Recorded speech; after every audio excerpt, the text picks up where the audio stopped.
ce soir, Non, je suis encore pas une fois. agressive, mais j'aimerais bien pouvoir dire une phrase. Sûrement, vous n'êtes pas à nouveau dans ce tempérament Donc, du second tour de la présidentielle. Ça y est, quand même. ça faisait longtemps. Hein? Et vous savez quoi, Monsieur Wauquiez, j'espère qu'un jour vous aurez la possibilité de faire un débat au second tour de la présidentielle. J'aime beaucoup que vous me proposiez ça. Je pense que la grande majorité des militants étaient gentils. Oui, la majorité des militants. Vous y êtes allé beaucoup à Notre-Dame-des-Landes? Charmant, un reportage. Vous y êtes allé beaucoup? Charmant. Moi, j'y suis allé militer là-bas. Avec les caches d'armes et tout, charmant. Mais les caches d'armes, vous avez vu des caches d'armes à Notre-Dame-des-Landes? Ah oui. C'est intéressant. Oui, monsieur, demandez aux forces de croisé. l'ordre. Oui, il y avait des caches d'armes à Notre-Dame-des-Landes. Ah oui. Et ils ont été agressés avec des armes, effectivement. Et ils ont quoi, été, les pour armes, Madame certains, Le Pen? blessés, monsieur. C'était quoi, les armes, Madame Donc Le Pen? permettez-moi de vous dire que moi, je veux bien que vous nous expliquiez qu'il s'agissait de militants qui étaient là avec des petites fleurs et tout. Il y en avait sûrement. Non, mais il y en avait sûrement. Vous avez tort de mépriser les fleurs. Il y en avait sûrement. Je vais sur le terrain et même je m'y suis fait élire, ce qui n'est pas votre cas. Ça, c'est petit rappel de la position qui est la vôtre et de la position qui est la nôtre. Pardonnez-moi. La violence, elle est du côté de vos amis. Quand je vois ce qui s'est passé à Christchurch, c'était avec des armes, avec des vraies armes qui s'est passé. Les théories que vous développez, vous voyez, les théories, c'est pas votre niveau. Madame Le Pen, les théories que vous développez sur le grand remplacement. D'ailleurs, en fait. Les théories que vous développez. Pas des enfants, non. Vous n'êtes pas des enfants d'immigrés. Vous êtes des enfants de bourgeois. Des enfants de bourgeois. Vous avez été dans les meilleures maternelles, dans les meilleures écoles privées. Pour parler de l'hypothèse d'un acte terroriste.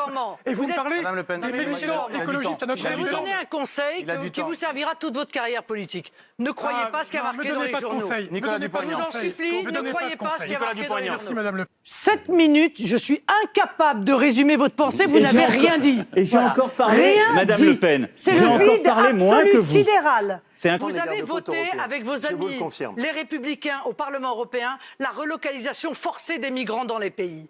Par conséquent, ne me dites pas aujourd'hui que vous voulez défendre les frontières nationales quand vous permettez à l'Union européenne, à la Commission européenne, d'obliger des États à accueillir des migrants jusque dans tous les villages français.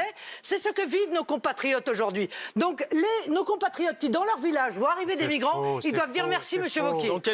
C'est évidemment une question qui mérite d'être posée. Je suis la présidente du premier parti d'opposition de France. À ce même micro, vous êtes venu Alors, très je ne vais longuement pas vous exprimer sur ce point. Vous ne perdre pourrez des pas minutes dire, vous ne pourrez pas pour dire vous Marine Le Pen raconter qu'on les nous a pas relations laissé vous exprimer. personnelles que j'ai avec mon père. Lui-même a Sauf pris si le temps. peut-être vous me parlez vous-même des relations a pris le temps. avec, Lui-même a pris le temps de avec votre s'exprimer père. dans le parti. Oui, laissez-moi l'opposition. Mais vous pouvez laisser parler l'opposition ou vous considérez que... Non mais, est-ce que vous pouvez laisser parler l'opposition? Est-ce que vous êtes l'avocat du préfet? Ça vous dérange, hein? Est-ce que vous êtes l'avocat du ministre? Bon, d'accord. Donc, le préfet de police a admis... Gardez votre calme tout de même. Non mais écoutez monsieur, soyez poli. Gardez votre calme. Soyez poli, vous aurez votre place. Le On boit un café, on se parle de nos pères respectifs, d'accord? FN, non, je vous parlerai pas de mon père. Ça Eh ben, moi non plus. Il se trouve qu'il a été candidat.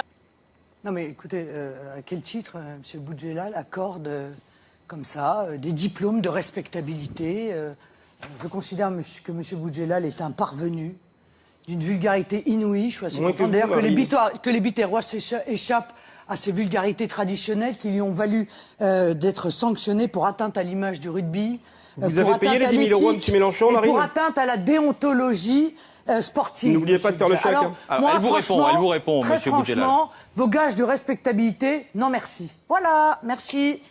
Oui, on s'est arrêté 2 minutes là. Je vous ai posé des questions précises auxquelles vous avez été incapable de me répondre. Pour une raison très simple, c'est qu'en réalité, si vous voulez, il y a des espèces d'éléments de langage. Quand je vais dans les médias, il y a des éléments de langage. Parce que vous n'en avez jamais, Marine Le Pen, L'élément de langage, ça consiste à dire ah ben le Rassemblement national, il appelle à la haine de machin, sans que vous n'ayez jamais précisément une phrase à me reprocher.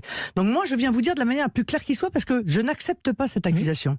D'accord. Je ne l'accepte pas. Mais très bien. De surcroît, Monsieur Boudjelal, moi je suis en désaccord avec ce que vous dites. Quand vous dites que c'est la pauvreté qui crée la délinquance, monsieur, c'est faux. Car moi je connais des familles très pauvres, et je pourrais vous emmener dans le Pas-de-Calais, dans des familles très pauvres qui élèvent leurs enfants comme ça, où il n'y a pas de délinquance. La plus grande pauvreté, Monsieur Boudjelal, voyez-vous, elle n'est pas dans les quartiers. Car dans les quartiers, il y a des dizaines de millions, des centaines de millions qui sont déversés chaque année. Ce n'est pas le cas de la Creuse. C'est pas le cas de certains endroits du centre de la France, qui, eux, sont beaucoup plus pauvres qu'aucun quartier, qui n'ont plus de services publics, qui n'ont pas de piscine municipale, qui n'ont pas d'associations sportives pour venir animer les rues, qui n'ont pas de spectacles, qui n'ont pas de salles de sport. Alors, allez donc voir, monsieur, dans ces campagnes abandonnées... Du manif d'exiger la démission des ministres. Non, mais c'est-à-dire qu'en fait, ils sont tous archi nuls, quoi, faut quand même le dire. Ouais. Non, mais écoutez, vous êtes... Non, mais... Excusez-moi, mais vous êtes irrécupérable. Vous êtes irrécupérable. Oui, non, mais là, vraiment. Vous êtes irrécupérable, monsieur Boudjelal. Mais puisque vous parlez de pauvreté, comme je crois votre fortune est conséquente, j'espère que vous contribuez à atténuer cette pauvreté. Dire ça. Je vous ai pas accusé, je vous ai posé la question parce que le malaise des Je ne vais pas vous laisser dire ça. Alors allez-y, répondez-moi. Comme c'est moi qui suis invité et que vous parlez depuis 5 minutes, je vais essayer de prendre la parole 2 ou 3 minutes. Puisque vous avez beaucoup d'argent, justement, je cherche un prêt. Et je suis prête à vous payer 7% d'intérêt. Parce que moi, je ne trouve pas de prêt, je suis comme les entreprises françaises. À vos candidats, madame, s'il y a les mêmes garanties que vous demandez à vos candidats, je vous prête à 7%. Bien. On va arrêter là, parce qu'on n'a pas les moyens de vous départager ce soir. Mais attendez, merci, monsieur Boudjelal, on vous a entendu, madame Le Pen. Parce que moi, les banques françaises ne veulent pas nous prêter, ni au Front National, ni aux candidats. Son ministère, ça doit vous satisfaire, finalement. Mais ces types-là, ils ont toujours le courage quand ils partent. Quand ils sont en poste, ils ne font rien. Et quand ils partent, on a l'impression qu'ils ont un éclair de lucidité. Alors ça veut dire quoi? Ça veut dire qu'en réalité, ils sont insincères. Ça veut dire qu'ils savent tout ça. Et c'est pour ça qu'ils sont impardonnables, monsieur Ardisson. Je vais vous donner un chiffre, un seul. Combien d'actes anti-musulmans en France cette année? 100. 100, madame. Et dans les actes anti-musulmans, vous pouvez compter les taxes sur la mosquée et des choses comme ça. 100.